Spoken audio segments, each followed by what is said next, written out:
নীলাচল নিবাসায় নিত্যায় পরমাত্মনে বলভদ্র সুভদ্রাভ্যাং জগন্নাথায় তে নমো।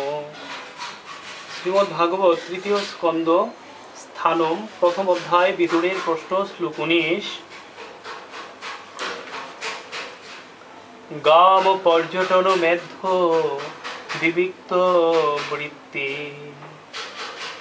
সদাপ্লুত অধশয়ন অবধূত অলক্ষিতস্যৈ অবধূত বেশ ব্রতানি চেরে হরি তুষনানি।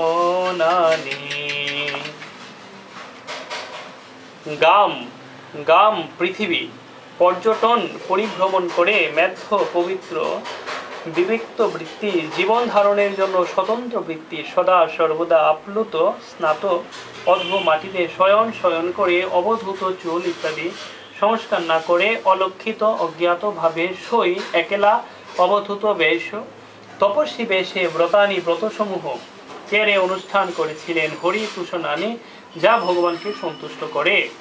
অনুবাদ: পৃথিবী পর্যটন করার সময় তিনি কেবল ভগবান শ্রীহরি সন্তুষ্টি বিধানের ব্রত পালন করেছিলেন। তার বৃত্তি ছিল পবিত্র ও স্বতন্ত্র, যদিও তার বেশ ছিল অবধূতের মতো এবং ভূমি ছিল তার শয্যা, তবু পবিত্র তীর্থে স্নান করার ফলে তিনি সর্বদা পবিত্র ছিলেন। এইভাবে তিনি তার আত্মীয় স্বজনদের অগোচর ছিলেন। তাৎপর্য: তীর্থ পর্যটকের প্রথম ও প্রধান কর্তব্য হচ্ছে পরমেশ্বর ভগবান শ্রীহরি সন্তুষ্টি বিধান করা। তীর্থ ভ্রমণ করার সময় সমাজের মনোরঞ্জন করার দুর্ভাবনা থাকা উচিত নয়। সামাজিক আচার অনুষ্ঠান অথবা বৃত্তি অথবা পোশাকে অপেক্ষা করা উচিত নয়। তখন মানুষের সর্বদা ভগবানের সন্তুষ্টি বিধানের কার্যে মগ্ন থাকা উচিত। এইভাবে চিন্তা ও কর্মে পবিত্র হয়ে তীর্থ পর্যটনের মাধ্যমে পরমেশ্বর ভগবানকে উপলব্ধি করা যায়। তো শ্লোক 20।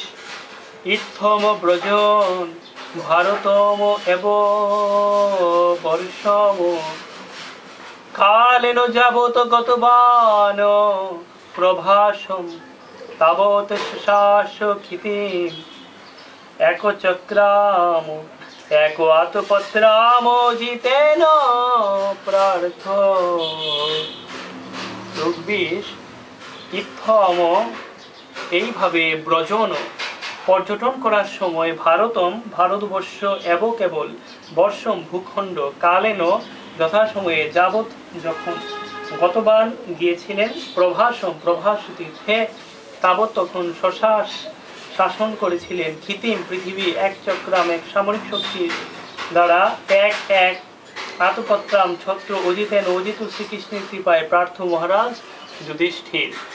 অনুবাদ: এইভাবে ভারতবর্ষের সমস্ত তীর্থ পর্যটন করতে করতে তিনি প্রভাস ক্ষেত্রে এসে উপস্থিত হলেন। সেই সময় মহারাজ যুধিষ্ঠির শ্রীকৃষ্ণের সহায়তায় পৃথিবীর একচ্ছত্র সম্রাট রূপে এক সামরিক শক্তির অধীনে পৃথিবীর শাসন করছিলেন। তো তাৎপর্য: আজ থেকে প্রায় 5000 বছর পূর্বে মহাত্মা বিদুর যখন তীর্থ পর্যটন করছিলেন, তখনও এই ভূখণ্ড আজকেরই মতো ভারতবর্ষ নামে পরিচিত ছিল। পৃথিবীর ইতিহাস 3000 বছর আগে কি হয়েছিল সেই সম্বন্ধে কোনো সংবদ্ধ তথ্য প্রদান করতে পারে না, কিন্তু তারও পূর্বে সারা পৃথিবীর একচ্ছত্র সম্রাট ছিলেন মহারাজ যুধিষ্ঠির এবং তারই পতাকা তলে সারা পৃথিবী তার সামরিক শক্তির অধীনে ছিল। এখন রাষ্ট্রসংঘে শত শত পতাকা উঠতে দেখা যায়, কিন্তু বিদুরের সময় অজিত শ্রীকৃষ্ণের কৃপায় কেবল একটি পতাকা ছিল। পৃথিবীর দেশগুলি আবার এক পতাকার তলে এক রাষ্ট্র স্থাপনে অত্যন্ত ব্যগ্র, কিন্তু তা যদি তারা সত্যি সত্যি চায় তাহলে তাদের অবশ্যই শ্রীকৃষ্ণের কৃপা প্রার্থনা করতে হবে।